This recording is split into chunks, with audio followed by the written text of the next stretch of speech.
Bien, amis de Threshold Lovers, bonjour pour la partie suivante de la restauration de notre magnétophone à bande Tech X10R. Donc dans la première partie, je vous avais expliqué comment extraire le bloc mécanique qui se trouve ici. Et c'est pas une partie de plaisir, c'est quelque chose qui prend du temps. Le voici extrait et donc il va falloir maintenant le nettoyer, le graisser, le démagnétiser, enfin lui faire la totale. Alors, la première chose à faire quand on récupère un bloc mécanique, que ce soit d'une platine cassette ou d'un magnéto à bande, c'est d'enlever les restes de courroie, parce que les restes de courroie que vous pouvez voir, je vais essayer de vous les montrer ici, ce sont les résidus noirs là, au milieu, ici et en bas, sont une espèce de pâte extrêmement collante et gluante. Et c'est un véritable cauchemar à enlever, on s'en met absolument partout, donc il faut commencer par ça, parce que si on ne commence pas par ça, on va s'en mettre plein les doigts. Et de toute façon, c'est une étape indispensable pour la remise en état de la mécanique. Voilà, là vous voyez les résidus de courroie ici et ici. Voilà, donc pour nettoyer ça, il n'y a pas 36 façons d'y arriver, c'est de l'essuie-tout, et puis de l'alcool, beaucoup de patience et un beau rouleau d'essuie-tout. Voilà, donc je ne vais pas vous montrer comment ça se passe, parce que c'est tout à fait simple, il suffit de s'armer de patience et de nettoyer tous les résidus de courroie. Voilà, à bientôt pour la partie suivante. Voilà un petit complément pour ceux qui n'auraient jamais fait cette opération. Voilà ce que ça donne. C'est une espèce de pâte gluante, couleur cirage, mais qui colle absolument partout. Et il faut absolument enlever ça. Vous voyez, je viens juste de mettre le premier coup et vous voyez déjà une trace ici. C'est absolument horrible à enlever et c'est une étape très longue. Donc rendez-vous dans un bon moment quand j'aurai avancé sur ce sujet.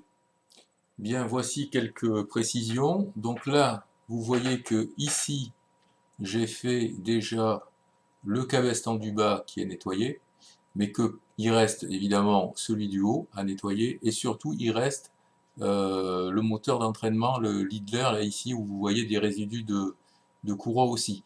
Donc autant les deux, on a intérêt à les faire dès maintenant, parce qu'ils sont accessibles, autant Lidler qui est au fond, il vaudra mieux attendre d'avoir tout démonté pour le nettoyer proprement. Par contre, les deux, je vous conseille de le faire avant parce qu'il y en a tellement et c'est tellement collant que si vous ne l'enlevez pas, n'enlevez pas cette espèce de pâte pégueuse avant de démonter la mécanique, vous allez vous en mettre de partout. Donc celui du bas est nettoyé déjà, mais bien sûr, quand on aura explosé la mécanique, on le renettoiera plus en profondeur. Bien, nous avons donc nettoyé les deux cabestans. On n'a pas nettoyé l'axe central parce qu'il est inaccessible et il faudra attendre d'avoir démonté la totalité. Pendant qu'on y est, avant de procéder au démontage du reste, j'attire votre attention sur le fait qu'il y a une carte ici qui n'est pas très bien référencée dans le service manual, qui sert visiblement à piloter le moteur central. Et lorsque on la démonte, on voit qu'il y a deux condensateurs euh, ici et ici. Ces deux condensateurs, évidemment, il est bon ton de les changer, puisque ce moteur-là est critique en termes de précision de vitesse. Donc on va changer ces deux condensateurs-là et on va remonter la mécanique. Voilà, donc je vais vous montrer au cours de la prochaine séquence cette carte-là avec les deux condensateurs changés. Voilà, donc là la carte a été traité au niveau des condensateurs. Vous voyez qu'il y a deux condensateurs chimiques, hein, ici et ici. Ce sont deux 33 microfarads qui n'ont pas de numéro, donc la carte visiblement est assez mal documentée. Bon, ils ont été remplacés tous les deux, et je pense que c'est indispensable. Alors il y a quelques tantales ici, hein, il y a trois tantales ici, donc je vais essayer de regarder les valeurs, de trouver les valeurs, puisque le service manual ne dit rien. Et si je trouve les valeurs, je les remplacerai aussi. Voilà, je vous conseille après avoir recapé cette carte-là de la laisser flottante parce qu'elle est positionnée à un endroit de la mécanique ici où elle a tendance à cogner par terre et vous risquez de blesser ce connecteur ici. Donc tant que la mécanique n'a pas été complètement démontée et graissée, tant que vous laissiez cette carte libre, ça vous permet de la positionner à côté du bloc mécanique et de ne pas endommager ce connecteur-là ici qui est assez fragile. Voilà, la suite dans un petit moment. Bien, alors nous allons continuer la restauration de notre mécanique. Donc comme vous avez vu, pardon, voici la carte qui était accrochée derrière le moteur et qui maintenant a des condensateurs tout neufs. Maintenant nous allons devoir enlever cette partie du reste de courroie, cette partie pâteuse noire qui est ici, là, que vous voyez voilà, là, ici au fond, au bout de mon tournevis. Et pour ce faire, le plus simple, c'est de désolidariser ce moteur de la platine qui est ici. Il y a 3 vis qui se trouvent là derrière, qu'il faut enlever, et donc après on devrait sortir le moteur, et on devrait avoir accès à cet axe-là pour le nettoyer proprement. C'est ce que je vais faire maintenant, et je vous retrouve dans quelques instants. Bien, voici le moteur central que nous avons donc désolidarisé de la partie platine principale. Vous voyez avec sa petite carte accrochée. Nous allons donc maintenant pouvoir nettoyer correctement la partie de la courroie qui est ici là complètement pâteuse et qu'il faut nettoyer. Donc je pense que le plus simple c'est carrément de sortir le moteur pour pouvoir procéder au nettoyage correctement. Voilà, je vous retrouve après le nettoyage. Voilà, pour ceux qui douteraient de l'aspect pâteux de la courroie, voilà l'espèce de résidu que l'on doit enlever du moteur, et c'est absolument horrible. Donc je vous conseille vraiment de prendre le gros rouleau d'essuie-tout pour arriver au bout, hein. Voilà, vous voyez ici que c'est en cours de nettoyage, ce n'est pas encore fini. Bien, comme vous pouvez le voir, le nettoyage de l'axe du moteur principal est donc désormais parfaitement propre, plus aucune trace de noir, et donc c'est de bon augure pour le remontage futur. Donc vous pouvez maintenant le poser quelque part tranquillement, puisque vous allez pouvoir, et devoir même, travailler sur cette partie-là. L'avantage d'avoir enlevé le moteur, c'est que vous pouvez maintenant poser cette partie-là à plat. Et donc c'est quand même beaucoup plus confortable pour travailler proprement. Donc vous la mettez comme ça. Je vais vous le montrer comme ça. Et l'un des principaux problèmes vient de ces pièces-là, qui vous voyez sont complètement grippées, impossible de fonctionner. Pour vous donner une idée, le problème vient de ces axes ici, hein, ici et ici. Bon, je ne sais pas si on voit correctement, mais c'est cet axe-là et cet axe-là. Qui sont complètement grippés. Ça a passé 48 heures avec du dégrippant et absolument rien à faire. Donc il faut arriver à enlever ces pièces-là pour lubrifier ces pattes-là. Donc je vais regarder comment on peut faire et je reviens vers vous. Bien, nous allons rentrer donc dans le vif du sujet. Pour mémoire, le problème vient de ces vis, de ces axes ici là, qui tiennent ces pièces-là, cette pièce-là et cette pièce-là, qui sont complètement bloqués, impossible de bouger ça correctement. C'est un problème récurrent et chronique sur les Machine Tech, c'est dû au fait qu'ils ont utilisé une graisse de très très mauvaise qualité et qui a très mal vieilli, qui se transforme en colle au bout d'un certain temps. Donc il va falloir qu'on s'attaque à ces axes-là. A priori, le seul et unique moyen de s'en sortir, c'est de chauffer ces axes-là avec un chalumeau. Et donc pour ce faire, il est de bon ton et de bonne loi de sortir cette platine-là, de l'extraire. Et pour l'extraire, il faut enlever des vis qui sont au nombre de 4 et de 6, de façon à pouvoir enlever les têtes et accéder tranquillement à cette partie-là. Je vous retrouve donc après avoir enlevé cette platine-là qui est tenue par 6 vis ici, ici, ici, ici, ici et ici.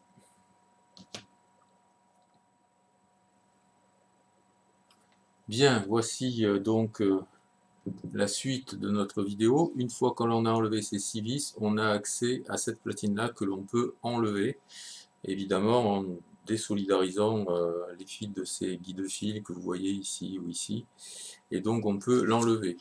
Ce qui sera aussi très bien parce que si vous voyez la saleté qu'il y a sur les têtes ici, il y aura aussi besoin de nettoyer tout ça.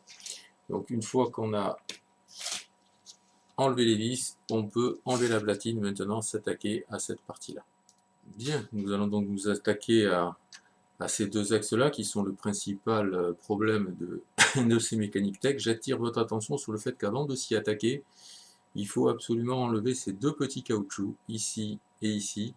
Il faut les enlever parce qu'on va chauffer très certainement ces pièces-là et ça pourrait fondre, donc il faut vraiment les extraire avant de s'attaquer. Donc il y en a un ici et un ici. Amis de Threshold Lovers, l'aventure continue. Donc comme je vous l'ai expliqué, ce sont ces pièces-là et ici qu'il faut arriver à enlever leur axe. Pour ce faire, il n'y a vraiment qu'une seule solution qui fonctionne, parce qu'il est impossible de soulever ces pièces-là, elles sont vraiment trop grippées. Vous voyez, c'est carrément impossible à bouger. Donc pour cela, il faut utiliser un chalumeau, un mini chalumeau, et chauffer cet axe-là. Un mini chalumeau, c'est quelque chose qui se présente de cette façon-là, hein, je vais vous le montrer, voilà. C'est un mini chalumeau, d'accord. Ici, vous imaginez tout de suite le modèle que c'est, hein, je ne fais pas de la pub. Voilà, c'est un chalumeau à gaz, mini chalumeau, petit chalumeau. Et vous le mettez au-dessus comme ça, et vous vous chauffez en rond, d'accord. Voilà ce que ça donnerait, flamme allumée, hein, ici elle est éteinte, mais vous vous mettez là, et puis vous tournez comme ça. D'accord. Vous chauffez à puissance minimale pendant environ 1 minute. Et au bout d'1 minute, la graisse qui est devenue complètement collante à l'intérieur redevient molle, redevient liquide, et à ce moment-là, il vous est possible de soulever la pièce. Vous voyez que celle-ci est tout à fait aujourd'hui bouge comme ça, et on peut la soulever. D'accord. Évidemment, cette pièce-là devient très chaude en la chauffant, donc il faut absolument enlever les caoutchoucs qui étaient là, sinon il serait devenu fondu. Donc je vais mettre un gant pour voilà, je vais mettre un gant pour pouvoir attraper la pièce qui est chaude. Vous voyez, vous l'attrapez avec un gant et vous pouvez la soulever. Elle commence à bouger et voilà, elle est sortie de son axe. Donc évidemment, attention, il y a des petites, il y a cet axe-là ici qu'il ne faut pas perdre, avec une rondelle en dessous. Hein, vous la voyez, elle est ici, la rondelle. Voilà, de ce côté-là, vous la voyez là, au bout de mon tournevis.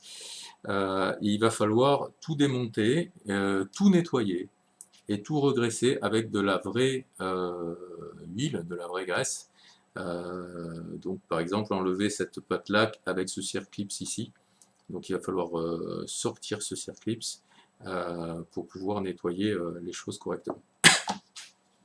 Évidemment, pour la deuxième, on procédera de la même façon. Donc je vous retrouve dans un moment quand j'aurai soit nettoyé celle-là, soit extraite celle-là. Je pense que je vais commencer par extraire cette deuxième pièce. Voilà, donc on va essayer de faire la deuxième pièce, c'est-à-dire celle-là. Donc voilà comment ça se passe. Vous amenez le chalumeau dessus et vous tournez en rond.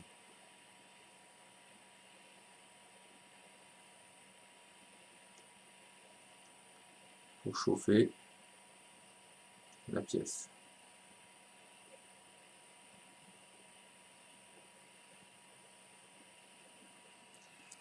bout d'un moment, vous regardez si la pièce.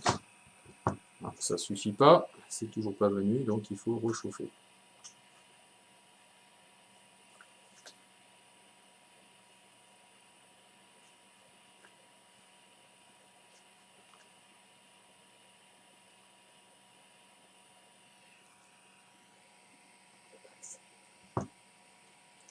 Elle commence à bouger, mais c'est toujours pas suffisant.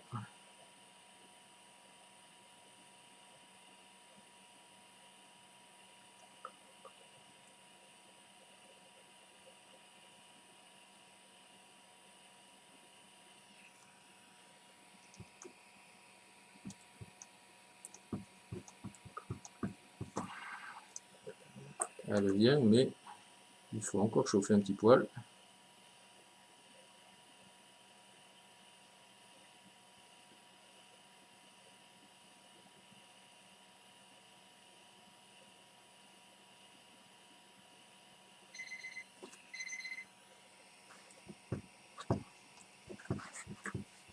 Et voilà.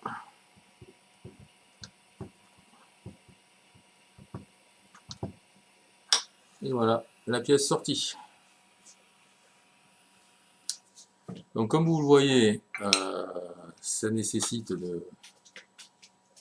d'avoir un mini chalumeau à gaz. Je n'ai trouvé absolument aucune autre méthode qui fonctionne. J'ai fait passer tout ça dans un bain de dégrippant pendant 2 nuits, ça n'a rien servi à rien.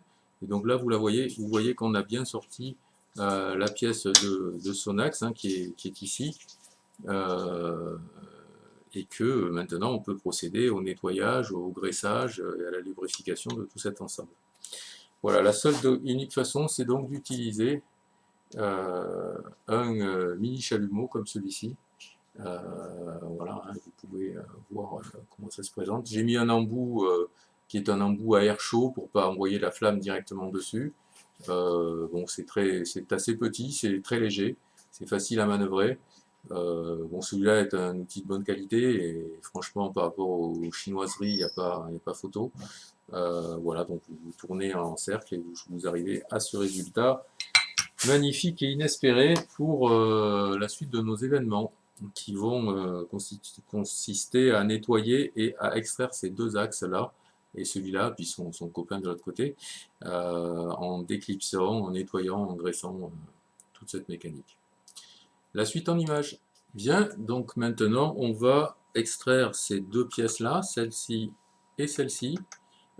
Pour ce faire, on va enlever le circlips qui est ici et ici, en faisant attention de ne pas perdre les rondelles qui se trouvent, vous voyez, ici et ici, ainsi que ici et ici, qui sont des rondelles qui sont sous ces axes-là. Et voilà, après on va pouvoir procéder au nettoyage. Bien, voilà, nous avons démonté donc un côté ici de la mécanique, c'est-à-dire ces pièces-là, les rondelles, etc. Vous le voyez peut-être pas encore très bien sur cette vidéo, mais il y a ici encore des traces de la vieille graisse ici, qui s'est solidifiée. Et il est absolument impératif d'enlever la moindre trace de graisse afin de pouvoir relubrifier dans de bonnes conditions. Il faudra évidemment aussi nettoyer cet axe-là qui est complètement englué dans une espèce de colle. Vous ne le voyez peut-être pas très bien ici, mais c'est carrément de la colle qu'il y a au niveau de cet axe-là. Et une fois qu'on aura fait cette partie, je ferai également l'autre partie après, mais je crois que je vais faire une partie, la terminer, la remonter, puis faire l'autre partie. Voilà la suite en image dans quelques instants. Bien, vous voyez donc ici une partie de la mécanique qui a été complètement démontée. Cette partie-là a été complètement enlevée, nettoyée, toutes les traces de graisse ont été enlevées. Cet axe-là a complètement été aussi nettoyé. Vous pouvez voir son collègue, malheureusement vous ne le voyez pas très bien sur la vidéo, mais il est truffé de graisse dure. Ces parties-là aussi, ici il y a des dépôts de graisse très durs. Donc cette partie-là a été nettoyée, on va la remonter avec de la vraie graisse toute neuve, de la graisse au lithium, et on va lubrifier cet axe-là pour assurer une parfaite rotation de la pièce autour, en ayant pris soin évidemment de nettoyer l'intérieur qui va glisser dans cet axe-là. On ne peut pas remettre la pièce sans avoir nettoyé son axe intérieur, hein, son diamètre intérieur. Voilà. Bien, nous allons procéder maintenant au nettoyage de cette pièce-là, qui est la pièce que nous avons chauffée pour la sortir. Et il est important de ne pas oublier de nettoyer ce trou. L'intérieur de ce trou est plein de graisse très dure et qu'il faut enlever afin de pouvoir y appliquer le nouveau lubrifiant. Ceci évidemment avant de le remettre dans son logement. Bien, donc vous pouvez voir une première partie de la mécanique ici qui a été entièrement nettoyée et lubrifiée. Vous voyez des traces de la nouvelle graisse ici, ici, ici. Donc j'ai utilisé une graisse d'excellente qualité au lithium. Et maintenant il va falloir nettoyer la deuxième partie qui est de ce côté-là. Une petite astuce pour ceux qui vont se lancer dans, dans cette réparation, je vous conseille de toujours laisser un des deux circlips sur un côté quand vous nettoyez. C'est-à-dire nettoyer une partie mais en laissant l'autre circlip de l'autre côté, puis nettoyer l'autre partie en laissant ce circlip de l'autre côté. Ça évite à cette pièce ici de tomber. Elle est toujours tenue d'un côté, donc ça simplifie un peu la vie, en fait, d'avoir toujours un des deux circlips qui est en place. Bien, je vais donc couper et m'occuper de nettoyer toute cette partie, de lubrifier comme de l'autre côté. Voilà, donc comme vous avez pu vous en douter, je viens de lubrifier toute la partie frontale de la mécanique qui posait problème. Il reste cette partie-là, ici, à lubrifier, puisqu'il y a encore un axe en translation là-dessous. Mais regardez déjà ce que ça donne. Ça marche tout seul, d'une seule main. Tout se passe sans le moindre accroc. Donc vous voyez, franchement, même avant d'avoir fini, on sait qu'on a déjà résolu une grosse partie du problème. Voilà la suite en images dans quelques instants. Et bien sûr, avant de passer à la suite, je vous recommande d'en profiter pour remettre les deux caoutchoucs noirs, ici, afin de ne pas les oublier pour le futur. Voilà, la suite dans quelques instants comme d'habitude.